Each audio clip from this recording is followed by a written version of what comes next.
की बड़ी खबर का रुख करते हैं। बीजेपी के 4 विधायकों को निलंबित किया गया है। रामलाल शर्मा, मदन दिलावर, अविनाश गहलोत और चंद्रभान आक्या को निलंबित किया गया है।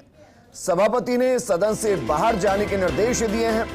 बीजेपी विधायकों ने सदन में धरना दिया था। हालांकि आज लोकतंत्र के मंदिर के अंदर हाथापाई तक की नौबत आती हुई दिखाई दी, जब वेल के अंदर बाकायदा बीजेपी विधायक और कांग्रेस के विधायक आपस में भिड़ गए।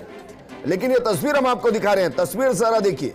रीट की सीबीआई जांच की मांग, इसको लेकर वेल में आकर धरना दिया गया। उसके बाद सभापति ने 4 विधायकों के खिलाफ कार्रवाई की है। 4 को निलंबित किया गया और वो 4 विधायक कौन कौन से हैं, ये नाम हम आपको बता रहे हैं। उनमें हैं बीजेपी विधायक और मुख्य प्रवक्ता रामलाल शर्मा जी, मदन दिलावर, अविनाश गहलोत और चंद्रभान आक्या। इन्हें निलंबित किया गया है और इसके साथ विधानसभा की कार्यवाही भी कल सुबह 11 बजे तक के लिए स्थगित की गई है। मेरे सहयोगी योगेश शर्मा जुड़ गए हैं। योगेश, 4 विधायकों को निलंबित किया गया है, मानकर चलें इससे मामला और गरमाने वाला है, क्योंकि बीजेपी इसे स्वीकार करेगी नहीं। वो निलंबन को रद्द करने की मांग करेगी, सीबीआई जांच की मांग करेगी। आगे विधानसभा में और हंगामे की आशंका। देखिए, बिल्कुल सही है। विधानसभा में हंगामा आज पूरे दिन भर रहा। बीजेपी विधायकों ने रीट के मुद्दे को लगातार गरमाए रखा और आखिर आज की परिणति जो थी, जिसकी आशंका थी, वो सामने आ गई। और अभी थोड़ी देर पहले विधानसभा की कार्रवाई सभापति राजेंद्र पारिक ने कल 11 बजे तक के लिए स्थगित कर दी है। लेकिन बीजेपी के विधायक सदन से उठ नहीं रहे और उन्होंने सदन में धरना शुरू कर दिया है। अभी धरना पूरी रात भर का होगा, इसकी भी संभावनाएं बताई जा रही है।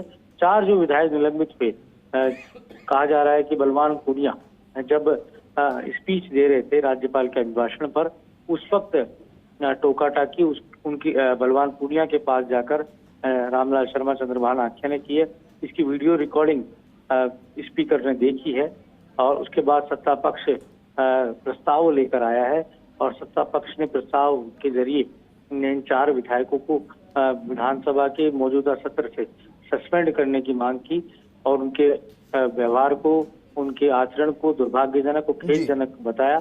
और इस बारे में के 4 विधायक जो बजट सत्र चल रहा है, पूरे बजट सत्र में विधानसभा की कार्यवाही का हिस्सा नहीं बनेंगे। देखिए, जो प्रस्ताव है उसके तहत यही बात सामने आई है कि इस मौजूदा सत्र जो है, उस सत्र के लिए उनको सस्पेंड किया गया है। लेकिन जो सामने हमारी बात आई है, उस सामने बात के अनुसार हम ये कह सकते हैं कि इस पूरे सत्र में 4 विधायक, जैसा अभी आपने नाम लिया, चारों ही बीजेपी के कद्दावर नेताओं में उनकी गिनती होती है। और ये भी सही है कि 4 विधायक जो है पूरे दिन भर आज सदन में उनका रवैया बहुत ही वो सक्रिय और एक्टिव नजर आ रहे थे। रामलाल शर्मा हो चाहे मदन दिलावर के बारे में तो आप अविजेंद्र बखूबी जानते ही हैं कि वो अपनी वाणी से भी और अपने आचरण से भी वो कोई न कोई नया पखेड़ा खड़ा कर देते हैं। तो आज सदन के अंदर जिस तरह का घटनाक्रम हुआ और इसमें सत्ता पक्ष ने अब आपत्ति जताई और उसके बाद आज सभापति ने सत्ता पक्ष की प्रस्ताव को मानते हुए 4 विधायकों को निलंबित किया। अब बीजेपी के विधायक धरना दे रहे हैं विजेंद्र।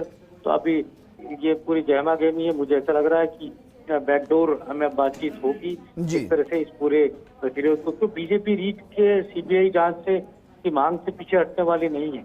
तो किस तरह से इस पूरे मामले को, आज वक्तव्य भी सदन में आया है और सदन में जो वक्तव्य था संसदीय कार्य मंत्री का, धारीवाल का, उन्होंने साफ तौर पर कहा था कि पिछले राज्य में पेपर लीक हुए थे, बीजेपी ने सीबीआई तो क्या एसओजी तक से जांच नहीं कराई थी, हम एसओजी से जांच करा रहे हैं, हम दोषियों को पकड़ रहे हैं। और रीट की लेवल 2 की परीक्षा को निरस्त कर दिया गया है और अब नए सिरे से भी परीक्षा की तैयारी है। अमूमन हम देखते हैं कि जब इस तरीके की सख्त कार्रवाई होती है, उसके बाद चैम्बर में बाकायदा सत्ता पक्ष और विपक्ष के नेता बैठते हैं और एक समझौते की बात होती है। आपको लग रहा है कि 1 या 2 दिन के निलंबन के साथ समझौता हो सकता है? क्योंकि इस मांग पर तो बीजेपी अड़ी रहेगी कि सीबीआई जांच कराई जाए, रीट की कराई जाए, क्योंकि ये तो प्रमुख मुद्दा है, इससे तो पीछे नहीं हटने वाली। देखिए, पिछले सत्र में भी हमने देखा था कि मदन दिलावर को सस्पेंड किया गया था, आपको ध्यान होगा और उसके बाद पर्दे के पीछे मान मनोबल दोनों पक्षों में हुई। और स्पीकर के कक्ष में सवालपूर्ण बातचीत के बाद तय हुआ। अगले दिन लीडर ऑफ अपोजिशन ने बाकायदा ये प्रस्ताव रखा कि मदन दिलावर का निलंबन रद्द किया जाए और इस बारे में, और मदन दिलावर ने अपने आचरण के लिए स्पीकर के समक्ष क्षमा मांगी। जो स्पीकर ने कहा था कि उनको क्षमा मांगनी चाहिए पूरे सदन के सामने, तो उन्होंने माफी मांगी और उसके बाद मदन दिलावर का निलंबन जो था उसको रद्द किया गया।